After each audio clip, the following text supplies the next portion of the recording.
Boss murdered me yesterday, but I showed up to work anyway. I'm a keeper, but I can also be a sucker, like what's been happening with my boss. I love working as a secretary. It's a job that makes me feel really fulfilled. This makes me a bit of a stereotype, though, with how I practically melted when Jonathan Price, my boss, complimented my blouse and my work ethic on my first day. I just reminded myself by looking at the silver ring on his left hand and the picture on his desk with his children that I shouldn't read too much into it. Jonathan was perfect, though, and over time I realized I read him just right.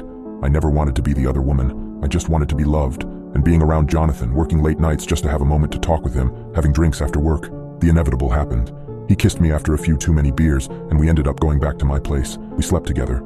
I poured my heart out to him after that, how I'd liked him for so long, and that I really felt a connection with him. He just smiled and brushed the hair from my eyes, telling me that I was the kind of girl you didn't just let get away. Of course I believed him. Of course I swallowed the lump in my throat whenever I saw Mariana coming to visit her husband, my lover. Of course I ignored how I was the choice topic of office gossip, how the guys smirked and the other women gave me the side eye and the cold shoulder. Of course I listened when Jonathan said he was going to leave her soon. He just needed to make sure he didn't hurt her.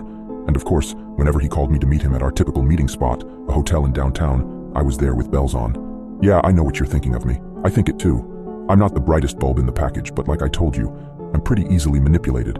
But I love Jonathan, I love his work ethic. I love how he takes care of his kids that he learned soon enough I couldn't have. I wonder if that was part of my appeal to him, that he couldn't accidentally knock me up. He didn't love me. I was just an easy lay, a stereotype in every sense of the word. I only started wising up last week when it occurred to me that Jonathan really wasn't slowing down his relationship with his wife, and certainly wasn't preparing for divorce proceedings. She was pregnant with their third child. I saw the pictures he posted on Facebook of their anniversary dinner. It hit me like a semi-truck when I read his status about enjoying their 15 years together and couldn't wait to see what the next 15 will bring. I cried. I drank a lot of wine, and then I asked him to come to my apartment, that we needed to talk. Scary words for a guy, right? Took Jonathan a while to drag his ass over, which by then I was even more drunk. I don't drink often, and certainly not in excess. But can you blame me? I just had that reality-shattering realization I was just his pet to call on whenever he wanted to bang and spew nonsense words at. Nonsense words I fell for. Well, I did what I should have done about 6 months ago. I called him out on his BS. I said that he was never going to leave his wife, but he wasn't going to stop keeping me as his side piece. He tried to calm me down. But I wasn't going to back down to his pretty words this time. Either pick me or stay with your wife, else I'll call her and let her know the truth. My ultimatum I'd spent the previous hour preparing. I felt super proud of it when I spat it out, expecting him to pick at least one of the options so this nonsense could end. Jonathan's face went white, then red, and then he picked a third option. He killed me. Jonathan picked up the empty wine bottle while he muttered something about me being too much trouble, and then he brought it down right on the top of my head, caved my skull in on the first smash, sending shards of glass all over my living room. I dropped like a rock. But I guess Jonathan was just too angry, because he used the remains of the bottle in his hand to keep stabbing me again and again in the throat and neck. I was about decapitated by the time he came to his senses. Of course, Jonathan freaked out, panicked, just washed the blood off his hands and wiped down the bottle before escaping the apartment, left me there, all alone, head nearly off my shoulders, my living room a mess of blood, wine, and glass. You should have seen the look on his face when I came into work today. I was at my desk by the time he came in. He looked like hell, understandably. He just killed a woman 2 days before. But he froze in his steps when he saw me sitting at my desk, tip-tapping away on my keyboard while scheduling another appointment later that week. I just waved to him real quick before going back to work. Out of the corner of my eye, I saw Jonathan bolt for his office and slam the door. Oh, that felt so good, watching him be the one to run in fear. Was he doubting his memory? Was he trying to convince himself that he'd just had a really bad dream? I clocked out after that, complaining about a cold. It had been passed all around the office. But I didn't go to my home. I went to Jonathan's home, a nice house in a nice part of town. I saw his wife working in the small garden out front, and after adjusting my scarf, I got out and walked up the drive. She didn't see me until I was right behind her. Mariana was a pretty woman, even right now with a smudge of dirt across her face, no makeup, and her auburn hair held back with a yellow bandana. I cleared my throat and she nearly dropped the flower bulb she had in her hands. She glanced up, immediately recognizing me. "Oh, hi Nicole, is something wrong?" She got up, brushing off her hands and smiling from ear to ear. Her pregnancy was just starting to show, her belly just so slightly growing. "Can we talk inside?" "Oh, sure, sweetheart. The kids are at school, won't be back for a few more hours. Are you all right? Your voice sounds a bit raspy." "I'll be fine."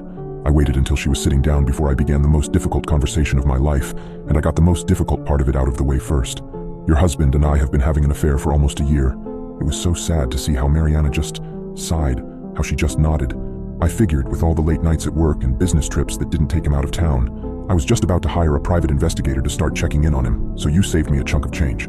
Are you still sleeping with him? I shook my head. "No, I figured that ended when he took my head off with a wine bottle," I said. Her brow knitted in concern, so I decided to show her.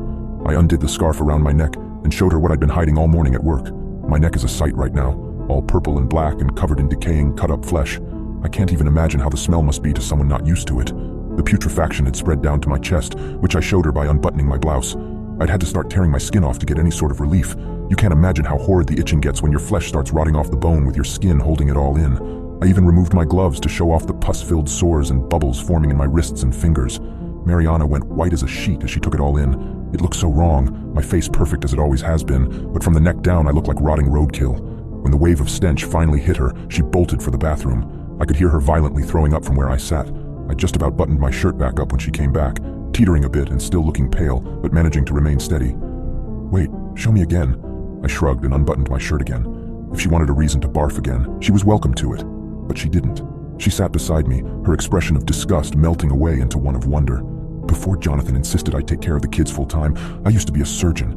You shouldn't be alive. You can't be alive. Are you a ghost?" "No." I shook my head. "This just happens sometimes. I'm surprised it happened after your husband killed me. I thought I was a goner. But then I woke up with my body falling apart. Maybe I was due for a shedding. Maybe this just happens when I get hurt real bad. I don't know." "Jonathan," she shuddered and shook her head. "He's a monster, but he wouldn't—" "He beat me with a wine bottle, Mariana." I pulled the bloody shards out of my purse, and then when it broke, he stabbed me in the neck, all because I told him the affair was over. Now she was crying. Tears rolled down her cheeks as her bottom lip wobbled with her sobs. "No, oh my God, I'm so sorry, sweetheart. I never thought. I need your help." I rebuttoned up my blouse, but I left the scarf on my lap. "It'll take me a few weeks to really come back together, but my daddy told me of a way to help me heal faster. His sister was like me, fell apart, rotted like a corpse, and then looked just as pretty as ever in a few days. It took longer though, much longer, before she started working as a mortician. It didn't take any effort at all to convince her to help me. The kids are having a sleepover at Grandma's tonight. They really are cuties. There's a wine glass laced with sleeping medication ready for Jonathan when he gets home, and I'm waiting in the basement, passing the time by ripping off more rotten skin, wondering what human flesh will taste like. Mariana's already said I can stay here while I recover. I just heard the door open. He's here. Once this is all over, Mariana wants to study me.